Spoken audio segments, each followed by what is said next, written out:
스타벅스 들어온다고 집값 오를 거라고. 이게 왜 이 가격이야? 집값이 미쳤다. 뭐 김장철에 배추 비싸지는 거랑 비슷하겠죠.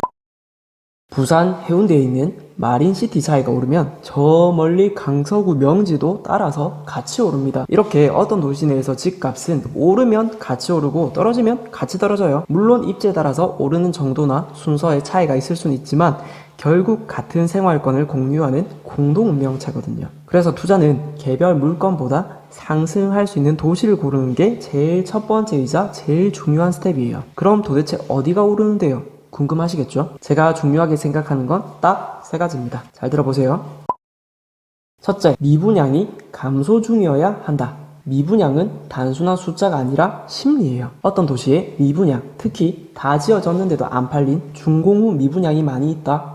악성 미분양이라고도 하는데 그런 게 많이 쌓여 있다는 거는 그 동네 사람들은 집을 안 사고 싶어 한다는 거거든요. 생각해보세요. 새 아파트를 원가에 준다는데 아무도 안 가져가요. 새 아파트를 안 사려고 하면 이미 지어진 기축 아파트는 어떨까요? 당연히 아무도 안 사겠죠. 수요가 없는 거예요. 그럼 그 도시의 부동산 가격은 올라갈 수가 없습니다. 자, 그러면 어떤 도시가 투자하기에 좋을까? 미분양이 없는 도시가 아닙니다. 미분양이 없는 곳은 아마 이미 올랐을 거예요. 슬프지만 없는 데보다 급격하게 감소하는 중인 도시가 투자하기 좋은 곳입니다. 미분양이 확 빠지고 있다는 것은 매수 심리가 드라마틱하게 살아나고 있다는 거거든요. 그리고 이건 무서운 게 한 번 불이 붙으면 한두 달 만에 그 많던 게 쫙 다 빠져버려요. 사실 시청에서 매달 발표하는 자료는 한 달 이상 후행 지표이기 때문에 조금 늦어요. 그래서 분위기가 심상치 않다 싶으면은 직접 임장을 가보시거나 아니면 전화로라도 꼭 확인을 해야 됩니다. 미분양이 없어지면 가격은 반드시 올라요. 이거는 수치로도 확인이 가능한데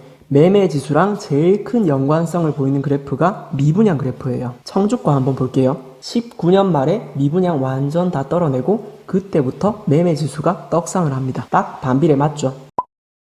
둘째, 공급이 적어야 한다. 물량 앞에 장사 없다라는 말 들어보셨죠? 아무리 좋은 거라도 천지에 널려있고 구하기가 쉬우면 안 비싸요. 공기나 물이 그런 것처럼요. 작년에 엄청나게 올랐던 울산, 창원 이런 데도 딱 2019년까지 입주가 어마어마했거든요. 공급이 폭탄급이니까 상승을 할 수가 없어요. 특산물이 아파트야. 하지만 하나씩 다 자리 잡고 입주 물량이 줄어들면 똑같은 아파트 그대로인데 그 몸값이 완전히 달라집니다. 뭐 김장철에 배추 비싸지는 거랑 비슷하겠죠. 그래서 투자할 때는 기본적으로 그 도시의 입주 물량은 반드시 확인하셔야 됩니다.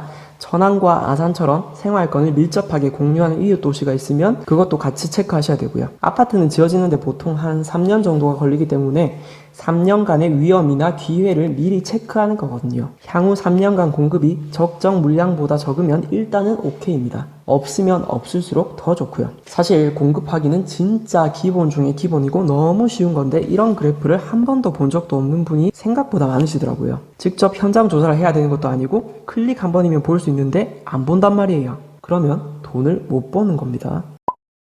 셋째, 상대적인 가격이 싸야 한다. 동네에 스타벅스 들어온다고 호재라고 집값 오를 거라고 하시는 분도 있는데 사실 최고의 호재는 싼 가격입니다. 부동산은 항상 상대평가거든요. 상대적으로 싸면 반드시 올라요.